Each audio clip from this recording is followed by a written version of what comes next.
Hey everyone, Tekgamer here. Some interesting news came out yesterday regarding Apple and its App Store.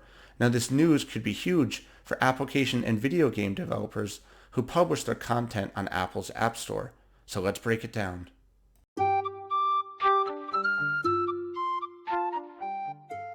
Okay everyone, welcome back.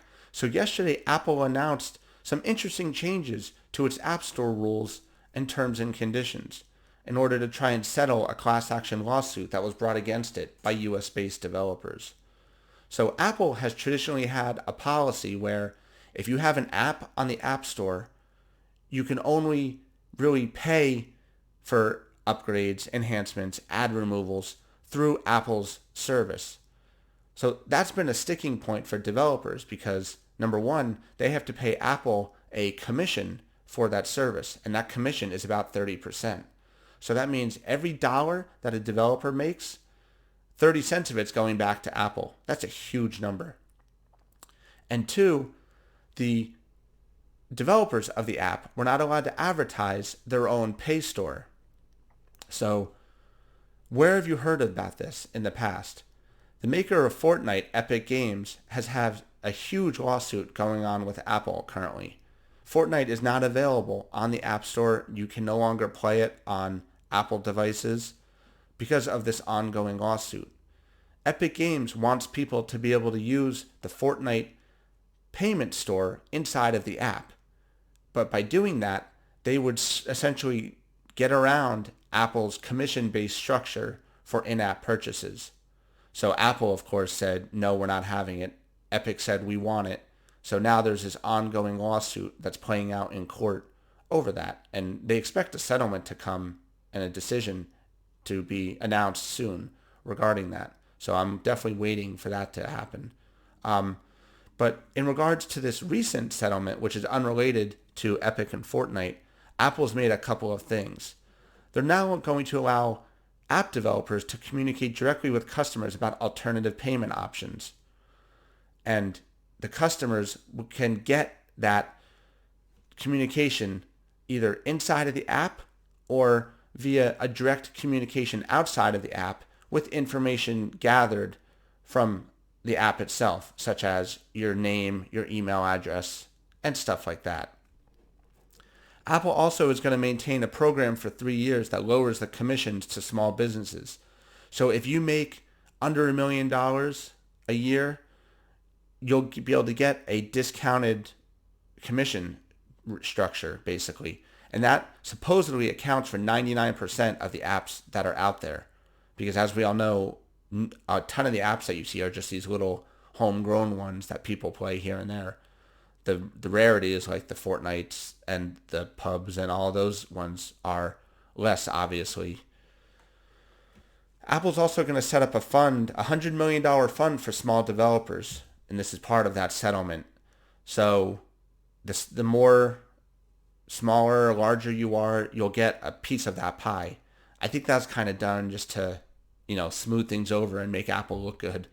So Apple also agreed to make the search results in the App Store are based on more objective criteria, more than just what Apple says they have to be. Because when you search for things, Apple kind of makes it so that very specific apps are seen first, which stinks because if you're looking for something a little bit different, you may not find it because Apple says this is what you have to see. We know Google's like that, Bing's like that, Yahoo, if you still use it, is like that. So it's all subjective, really. Apple's going to offer more price points for apps.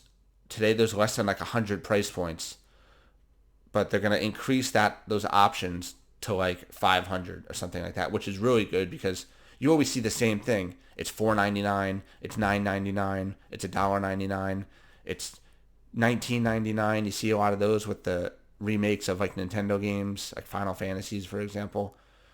$29.99 for some games.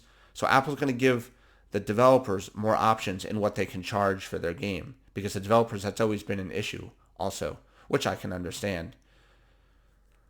Apple's going to present more transparency reports more often. That includes data on the number of apps that are rejected and removed customer and developer accounts that have been deactivated over the years. That information is all public record.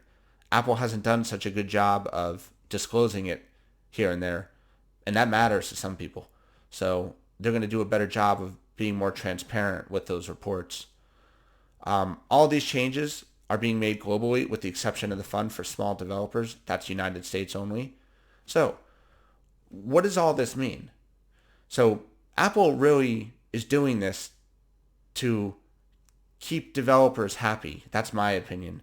And they ceded some ground on some of these issues in the interest of the developers. But they do get to keep the key structures of the App Store. The overall commission structure is staying the same. That's not changing. As well as its prohibition against using rival app stores and payment or in-app payment mechanisms. So basically, right now, Epic and Fortnite cannot just come back and throw up their Pay Store and, call it a day. Apple's still not allowing that. So this settlement has to be approved by the judge. Ironically, that judge is the same one who's overseeing the Epic Games versus Apple lawsuit. So we'll see what comes of that, because I think that's going to drive the judgment in terms of Epic Games. That's how I think it's going to play out. If within a month from now, if Epic Games is not back on the App Store with its payment store built into the app, I would be shocked. I think this is just like the push that Epic Games needed to be able to get back into Apple and negotiate and get what they want, because Epic Games is huge. They're one of the biggest companies in terms of player utilization on Apple, in my opinion. So they have some legs to stand on. So this is very interesting. I think it's going to change the way that the App Store works, and I think in the future we're going to start to see when you go inside of an app, if you want to purchase, the thing in the app that says, okay, you can get rid of ads, you're not going to have to pay that straight to Apple anymore soon. I think that's what's coming. So we'll have to go ahead and keep an eye on this, and we'll see what comes of it. So if everyone could please like this video and subscribe to the channel, we'll have some more exciting industry news coming soon. Thanks, everybody.